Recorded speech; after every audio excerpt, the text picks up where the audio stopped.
Brother, yan na lang po muna tayo sa baba. Kasi napakainit, no? Hindi natin makikita itong mga pinapanood natin. Yan na lang po tayo. Magsi-atras lang po. Yung mga marcher, pwede po, tulungan po. Wala na ulan. Sige na po. Hindi po natin itutuloy ito hanggang tanya po ngayon. Sige na po mga kapatid. Mga kapatid, sige na po. So, konti lang po, konti lang. Para matuloy, hindi natin tutuloy ito pagka ganyan kayo. Nagka-camera yun. Nagka-camera yun. So, sige na po. Okay, tuloy mo ka dyan. So, ako po ay dati rin po akong Kristyano. Dati akong Katoliko.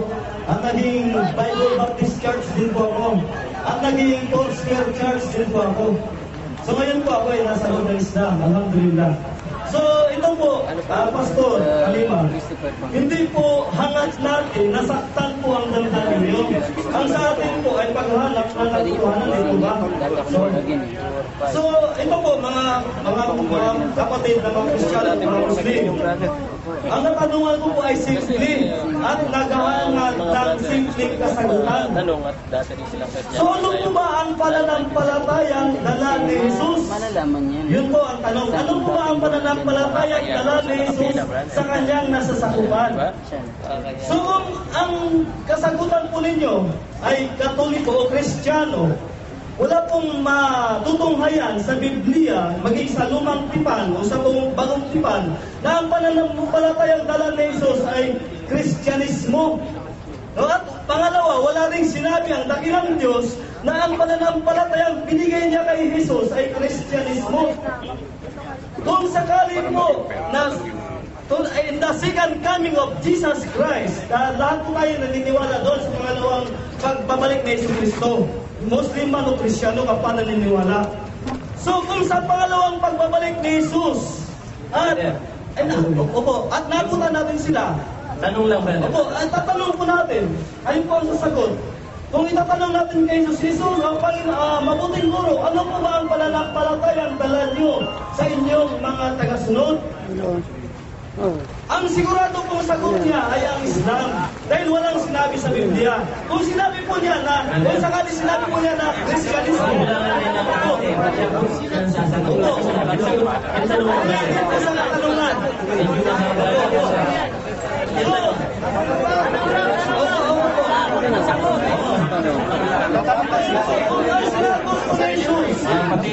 ay Kristyanismo, naglaan sa katatid siya ng Biblia. Yun po ang katanungan. Ay, salamat po. Ang sestra daw kausawa nila o masasawa nila. Bakit ko nagkaroon ng Kristyanismo? Kaya nga Christ over Christ, Kristyanismo. Kaya nga po gawa, hindi mo napagawa. Yung Kristyanismo, yung mga mananampalataya sunod sa Panginoon. Saan pong sekta? Siya ba'y born again, Protestant o Katoliko o ano? Yeah. Yun ang tanong ko. Kung binabanggit niyo po mga ilang na po yan, no? So, nagkaroon po ng mga denominations sa church history. So, after mga 100 o 200 o 12 AD, 12th century, nagkaroon po ng mga sinasabi niyo po Protestant, Baptist, o ang mga religion, exist po yan. Saan pong sekta doon? Binabanggit po after Christ, nagkaroon po ng Christianism. So, saan nga sekta ng Kristyanismo? Brother, maganda. Kasagutin natin Sultan kasi may dapat sagutin Sultan para isang tanong, dalawa yung sasagot. Basta sa kabumos na yung tanong, take it away, sir. Yung isang sekta ba na bibilang Kristo Kristo? Well, wala namang sekta sa Kristo, ano po, kundi ano ang itinuro ng mga propetang nakakula sa kanya, ayun din naman ang kanyang itinuro. Kaya ang reliyon po ni Kristo ay nabanggit din sa kanilang Biblia. Ganito po ang sabi ni Kristo sa Mateo 5, talatang 17. Ito po ang aral ni Kristo Ito dito makikilala niyo agad kung anong kanyang reliyon. Huwag ninyong isiping ako'y naparito upang sirain ang kautusan o ang mga aral ng mga propeta. Ako'y naparito hindi upang sirain, kundi upang ituro ito at ganapin.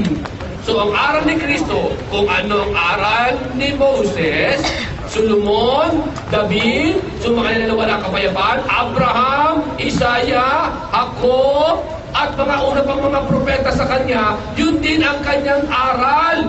Wala siyang binago. At ang sabi niya pa nga, ang pagparito niya ay hindi upang sirain, kundi upang tuparin, ganapin ito. Yung po ang reliyon ni Jesucristo. So ano ang reliyon ni Kristo? Ang reliyon ni Kristo ay kanyang din binanggit. Saan? Sa kanilang Biblia din. Dahil ang katanungan ay patungkol sa Kristyanismo. Ganito po pagkakasabi naman. Ano po? Sa kanilang Biblia, sa Lucas 11, talatang 28. Datapwat sinabi niya, kausap ko ni Kristo dito ay isang babae na kung saan siya ay pinuri. Sabi niya, mapalad ka. Mapalad ang babaeng sa iyo ay nagdala sa iyong sinapupunan.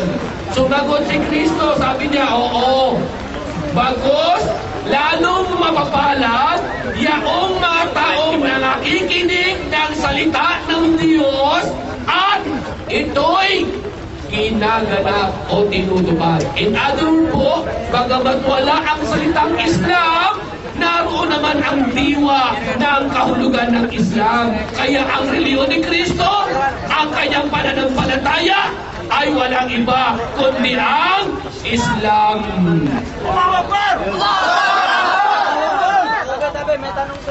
Okay, meron pong nakapilang tanong dito. Pinabasa ko yung pangalan. Wala po ako sa Facebook house.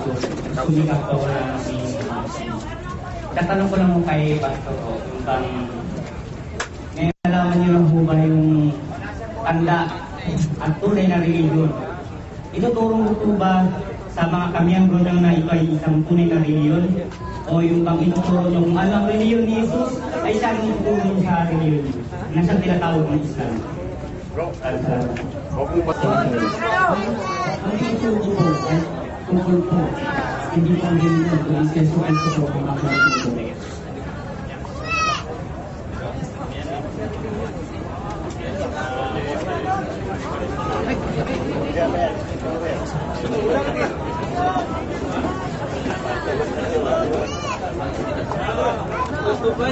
Okay, si Ustad, sana gusto nating marinig yung sagot ni Ustad tungkol doon sa katanungan. Personal niya sa kanya. Personal kay Pastor po yung katanungan. Kung ituturo ba ni Pastor ngayon na matapos niyang malaman ang matuwid na tanda ng isang reliyon, nasagot niya na po yan. Yung sabi niya, igigit niya pa rin yung kanyang kalikuan, pakakainin niya pa rin ng baboy yung kanyang mga miyembro. Wala na tayong magagawa roon. Pasasambahin niya pa rin kay Kristo na tao, propeta. Wala na po tayong magagawa doon. Ano po? Patuloy niya ituturo na mag-ahit ng balbas. Wala tayong magagawa doon. Patuloy niya ituturo na tatlo, isa ang Diyos. Bahala siya. Siya lang may pananagutan sa kabilang buhay. Ang mahalaga, natanggal ang ating pananagutan kay Pastor Fidel Palima. Okay, may mga pastor dito na magtatanong. Bigyan natin ng prioridad yung ganito mga klase ng mga nagtatanong. Magandang gabi po sa inyo. Ako po si Brother Roland Acosta, isang evangelist pa po ng Born Again Christian. Pagkayo pa lang ulang tayo ni Pastor Fidel, ay alam ko na natagilig ang laban ko. Wala siyang pinaglaban kay Brother Barcelo. Kilala ko po si Brother Barcelo. Sinusubaybayan ko siya sa DWD. Kaya kung nalaman ko po ito na meron silang debate ngayon. Pero napapagtanong kay Pastor Fidel. Kasi kinausap ko yung kanyang nanay at iyang asawa. Itanong si Pastor Fidel ay youth pastor pa lamang. Nagulat ako nung sinabi ni Lord George na siya ay graduate na theology. Hindi o sabi, ang pagkalam ko hindi ganun ang graduate eh. Para siyang nag-aaral pa lamang sa youth ministry. Opo, nagulat ako. Nasaktan po ako eh. Kasi Christian po ako ng Born Again Christian. So tatanong ko kay Pastor Philip, totoo po ba na kayo ay pastor ng youth pastor? Or graduate po ba talaga kayo ng theologian?